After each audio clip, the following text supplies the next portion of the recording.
c'était pas la peine. Un temps de conclusion de cette matinée. Est-ce que Delphine est arrivée? Elle est là. Très bien. Venez, venez Delphine. Approchez-vous. Je vais commencer par donner la parole à Delphine Labbé, qui va nous présenter en exclusivité mondiale, décidément je ne suis pas dans le bon sens, hop, voilà, la restitution d'une enquête exclusive de la Poste que vient de mener la direction des études de la Poste sur l'écriture. Voilà, l'étude vient tout juste d'arriver, c'est pour ça qu'elle n'était même pas inscrite à votre ordre du jour, parce que je savais que l'étude existait, mais je n'étais pas sûre que les résultats seraient là. Et voilà, ça y est, les résultats sont là, donc Delphine va nous restituer ces résultats, et ensuite on va conclure pour de vrai. Parlez bien près du micro. Ah, on dirait pas, je vais vous passer le mien. Merci, c'est bon. Bonjour à toutes, bonjour à tous. Je suis ravie d'être ici avec vous pour vous présenter effectivement ce petit sondage que nous avons réalisé ces dernières semaines. Je vous écoutais avec un grand intérêt sur ce que vous disiez à propos de l'écriture, son pouvoir effectivement libérateur, les super pouvoirs de l'écriture. Et puis c'est vrai qu'on n'a jamais autant écrit qu'aujourd'hui. Alors il y a évidemment tout un tas de formes d'écriture et vous en avez parlé. Il y a aussi l'écriture bien sûr tapuscrite avec voilà, les textos, et puis quand on écrit une lettre, on peut l'écrire de façon manuscrite ou pas. Un email, voilà, c'est plutôt tapuscrit. En tout cas, voilà, cette étude-là, elle se concentre vraiment sur l'écriture manuscrite. Donc, alors attendez, oui, parce que j'ai du mal. Non, mais c'est moi, il faut que j'arrive à gérer. C'est le petit bouton de droite. Voilà, merci. Il faut que j'arrive à gérer le retour écran et voilà. Donc, effectivement, sur l'écrit, alors l'objectif. Il y avait plusieurs objectifs. Nous, un des objectifs qui nous intéressait, c'était de voir comment l'écriture participe au lien. Voilà, c'est la signature de la Poste depuis quelques années. La Poste, ça crée des liens entre nous. Et voilà, on avait cette conviction-là. Et c'était bien d'avoir quelques chiffres pour les porter, comme la conviction que voilà, la Fondation de la Poste sur l'écrit, c'est vraiment naturel pour la Poste. Et donc, cette étude, elle a été menée en ligne auprès de 1000 personnes représentatives de la population, donc âgées de 18 ans et plus. Et donc, comme je vous le disais, sur la fin du mois d'octobre, début novembre. Alors, avant de passer aux résultats, j'avais une première question. Pardon, excusez-moi. J'avais une première question qui, voilà, je vais vous demander de participer. Est-ce que dans la salle, vous pourriez dire, oui, je suis capable de reconnaître l'écriture d'un ou une de mes collègues? Est-ce que j'ai cette sensation-là? Ok, merci. Vous êtes peut-être un peu plus que ce que nous dit l'étude. En fait, voilà, seuls 27% des personnes se déclareraient effectivement capables de reconnaître l'écriture de leurs collègues. Alors, vous voyez, cette question, en fait, on l'a posée pour différentes personnes. Est-ce que vous pourriez reconnaître l'écriture de votre chef, de vos grands-parents, de votre meilleur ami, vos frères et sœurs, vos enfants, vos parents, votre conjoint, votre partenaire. Et donc voilà, on les a classés par ordre d'importance. Donc finalement, c'est l'écriture de son conjoint ou de son partenaire ou de sa partenaire qu'on reconnaîtrait le mieux. Et ce que ça dit, en fait, ce slide, c'est que, enfin, ces résultats, c'est que, en fait, on connaît l'écriture de quelqu'un dont on est proche. Voilà, les choses sont vraiment liées. Et d'ailleurs, sur cette proximité, en fait, voilà, il y a encore même à l'heure du digital, en fait, 6 personnes sur 10 qui estiment que l'on en sait plus sur une personne quand on connaît son écriture. Voilà, il y a encore ce lien-là, cette connaissance-là liée à l'écriture qui indiquait, pardon, il y a une main qui se lève. Non, vraiment l'écriture manuscrite. Voilà, là on n'est pas du tout dans le style, on est tout à fait hors contexte de quelqu'un qui écrit voilà, pour un objet littéraire. Alors, ensuite, là on en revient un peu plus à finalement la poste, hein, justement les lettres. Eh bien on voit que c'est encore quand même assez présent finalement dans l'empreinte que ça laisse aux gens, puisqu'il y a plus de 3 Français sur 10 qui se souviennent quand même qu'ils ont reçu une lettre manuscrite ou une carte postale. Voilà. Alors, après, avec différents degrés de fréquence, 9% qui disent oui, j'en ai reçu une cette semaine, 17% ce mois-ci, 20% entre 1 et 3 mois et 30% plus de 3 mois.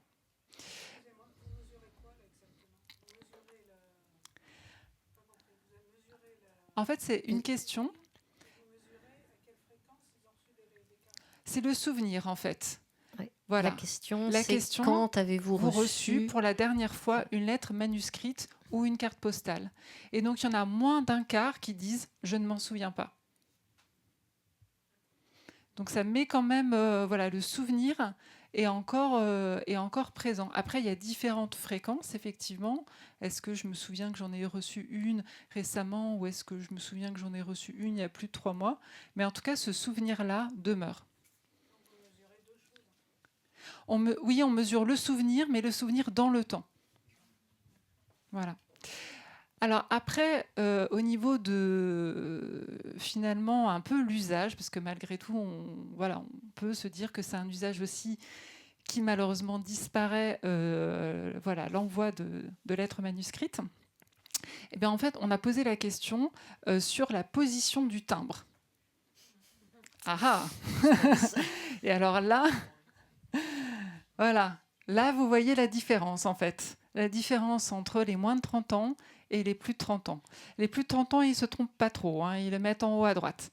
Les moins de 30 ans, c'est plus compliqué. Voilà, il y en a quand même 30% qui se trompent. Alors, ils les mettent plutôt en haut à gauche hein, quand ils se trompent. Mais voilà. Donc la question, c'était ça. C'était, à votre avis, où est-ce qu'on positionne le timbre? En haut à droite, en haut à gauche, en bas à droite, en haut à gauche. Voilà. Alors, maintenant, donc, auprès des personnes qui se souviennent avoir reçu une lettre, on leur a demandé quelle émotion ça leur a procuré. Et là, donc, on avait plein de super verbatims. Et ce qui vient en premier, c'est vraiment le plaisir et la joie. C'est la considération, en fait. Voilà, il y a quelqu'un, une personne a pensé à moi. Voilà, un vrai bonheur de lire un texte écrit par un ami. Voilà, donc là, il y a aussi peut-être effectivement ce qu'on raconte. Et puis aussi, il y a la surprise et un peu la nostalgie. Donc cela me rappelle des souvenirs de vacances il y a des années, surprise de recevoir une carte postale, cela ne se fait plus beaucoup. Et voilà, mais donc c'est vraiment aussi l'attention qui est exprimée. Alors, le plaisir forcément de recevoir, mais après l'effort d'en envoyer. Voilà, c'est toujours le paradoxe en fait. Et donc on l'a testé de façon comparative, c'est-à-dire que oui, les gens reconnaissent que écrire une lettre, ça leur demande plus d'efforts que d'écrire une carte postale, plus d'efforts que de déposer un message vocal et plus d'efforts que d'envoyer un message électronique. Alors ensuite, cette question-là, c'était une question, et ça me fait penser un peu aussi à la lettre de Simone Veil, avec qui on échange quand on écrit, avec de qui on aimerait vraiment recevoir une lettre. Parce que cette lettre a quelque chose aussi de... moi je pensais, ces résultats m'ont surpris parce que, vous voyez, en fait, la personne, si on devait recevoir qu'une seule lettre, les gens répondent d'abord de ma famille, grand-père, parents, enfants, frères et sœurs, et puis ensuite de mon amoureux, mon amoureuse. Donc finalement, ce sont des liens, ce sont des personnes qui sont déjà proches de soi. Ça vient nourrir une relation, mais qui existe déjà. Et c'est vrai que c'est pas d'un inconnu qui vous admire, donc un peu le mythe de la Saint-Valentin, j'ai un amoureux transi, ou une personne qu'on admire et à qui on veut rentrer en contact un peu maladroitement et on se dit tiens, je vais lui écrire. Bref, c'est moins ça.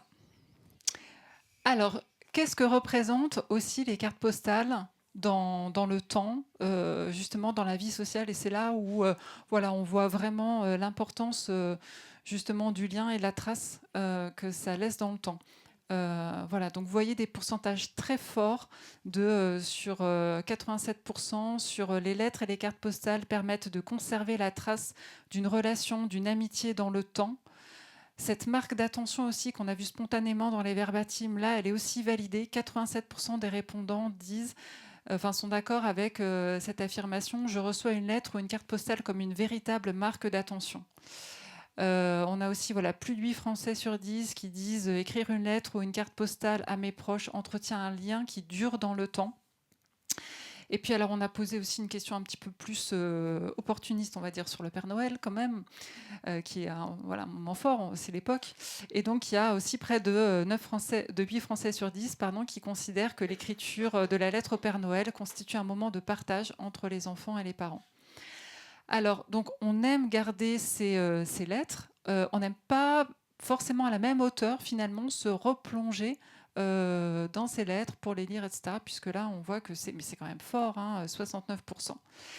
Et puis, moi, je me disais, si les gens, ont autant de mal à écrire, en tout cas, disent vraiment, ça représente un effort, mais c'est pas, en tout cas, d'un point de vue comme ça déclaratif, c'est pas finalement cette difficulté à savoir comment exprimer les choses. Voilà, puisque on a un pourcentage d'accord que de 27% là-dessus, et j'avoue que pour moi, c'était une surprise. Et puis, dernière question, en fait, et je vais vous libérer, vous allez pouvoir manger. Donc c'était sur la Fondation La Poste, évidemment. Voilà, on présentait la Fondation La Poste et puis on a demandé effectivement une échelle d'accord, en tout cas sur différents items. Pour faire le lien entre la Fondation et La Poste. Et on n'avait pas de doute vraiment sur les résultats. Mais comme disait Anne-Marie, c'est toujours bien effectivement d'avoir les chiffres qui vont en face. Donc, 89% des Français sont d'accord avec le fait que, disent c'est une bonne chose que la Poste soutienne l'écriture. Par rapport à la question du lien qui nous occupe, donc 84% sont d'accord avec l'idée selon laquelle en soutenant la littérature, l'écriture et la correspondance, la Poste crée des liens. 84% sont d'accord avec le fait que la Poste est légitime pour soutenir l'écriture sous toutes ses formes. Et 81% considèrent que la Poste a un rôle à jouer partout sur le territoire pour rendre l'écriture plus accessible.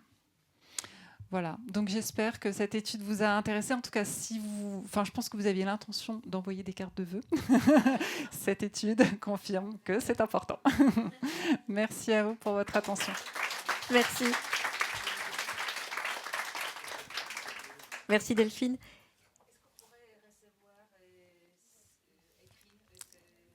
Est-ce que ces résultats seront disponibles ? Ils vont faire l'objet d'un communiqué de presse, peut-être, je ne sais pas. Oui. Et pour nous, et pour les participants, est-ce qu'il serait possible de leur communiquer la présentation qui a été faite ? Vous vérifiez quand même ? Oui, voilà. On va être prudent.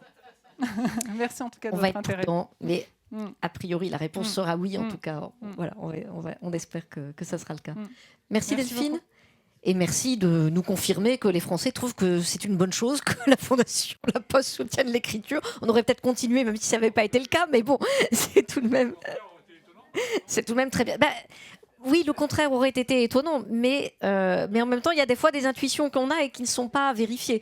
J'avoue que le coup du timbre qu'on ne sait pas où placer, alors, je l'avais déjà vu dans un projet qu'on a soutenu il y a quelques années avec la Maison Chateaubriand, qui est dans le département des Hauts-de-Seine, qui fait des projets pédagogiques, dont nous avons soutenu la réalisation d'une belle mallette pédagogique à partir de lettres de Chateaubriand qu'il fallait reconstituer, etc. Et donc le petit jeu constitué à refaire comme une lettre de l'époque de Chateaubriand, et y compris en mettant un timbre. Alors ça, c'est actuel, parce que voilà. Et je me suis exprimée aux personnes qui avaient monté ça. Enfin bon, voilà, faire un jeu avec ou mettre le timbre, enfin quand même, c'est un peu évident. Et puis il m'avait dit, non, détrompez-vous, c'est pas si évident que ça pour les jeunes. Bon, d'accord. Et donc effectivement, l'enquête le confirme, c'est pas évident pour les jeunes. Dont acte. Alors, la conclusion pour de vrai, maintenant.